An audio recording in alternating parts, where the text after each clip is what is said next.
একটি সম্পর্কে দীর্ঘদিন থাকলে অনেক সময় একঘেয়ে লাগতেই পারে, মনেও হতে পারে সঙ্গীর প্রতি আপনার টান নেই। কিন্তু পরবর্তীতে বিচ্ছেদ আসলে বুঝতে পারেন এতদিন বোধহয় ভুল ভেবেছিলেন। বিচ্ছেদের পর মানসিক চাপ বাড়তেই পারে, আর এই চাপ থেকেই স্বাস্থ্যও খারাপ হতে পারে।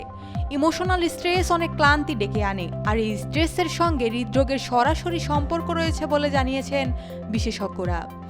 বেশি স্ট্রেস বা মানসিক চাপ অজান্তেই ক্ষতি করছে হার্টের, কারণ স্ট্রেস বেড়ে গেলে শরীরে ক্যাটেকোলোমাইন্স নামক হরমোনের ক্ষরণ অনেক বেড়ে যায়। এই হরমোনের ক্ষরণ বাড়া মানে আপনার শরীরে অক্সিজেনের চাহিদা বেড়ে যায়, আর এই বাড়তি অক্সিজেনের যোগান দিতে গিয়ে চাপ পড়ে হার্টের উপর। আবহাওয়ার পরিবর্তন, বিশুদ্ধ বাতাসের অভাব, পরিশ্রম মিলিয়ে আপনার ক্লান্তি অনেক বেড়ে যেতে পারে। শুধু তাই নয়, ক্রমাগত মানসিক চাপ বাড়তে বাড়তে একসময় রক্তচাপও বৃদ্ধি পায়। এর ফলে হার্টের আকারেরও পরিবর্তন ঘটতে পারে। হৃদস্পন্দনের অস্বাভাবিকতা এসে আপনার ক্ষতি করে। করোনারি ধমনীতে হার্টে পর্যাপ্ত পরিমাণে রক্ত যোগান দিতে পারে না, যার ফলে বুকে ব্যথা শুরু হয়ে যায়, যাকে মায়োকার্ডিনাল ইসচেমিয়া বলে। এছাড়া হার্টবিট অস্বাভাবিকভাবে বেড়ে গেলে মস্তিষ্কের মধ্যে রক্ত জমাট পর্যন্ত বেঁধে যেতে পারে। বিশেষজ্ঞদের মতে, দীর্ঘদিন ধরে মানসিক চাপ বা ইমোশনাল স্ট্রেস গ্রাস করলে স্ট্রেস হরমোন ক্ষরিত হয়,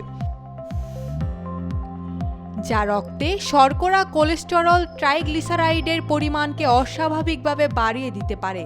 এ ধরনের সমস্যার ক্ষেত্রে মানসিক প্রশান্তি জরুরি। সম্পর্ককে সীমাবদ্ধ রেখে নিজেকে সময় দেওয়া জরুরি। কিছু মানুষ থাকে জীবনে যাদের প্রয়োজনীয় মনে হয়, সম্পর্ক বিচ্ছেদের পর মনে হয় তাদের প্রতি ভুল আবেগও রয়েছে। এই মানুষদের ঠেলে নিজের মানসিক স্ট্রেস দূর করা প্রয়োজন।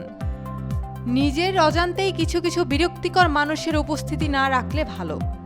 যদিও সম্পর্কে এই বিচ্ছেদ আসে, তাহলে তা ঠিক করার প্রত্যাশা থেকে অপেক্ষা করতে পারেন।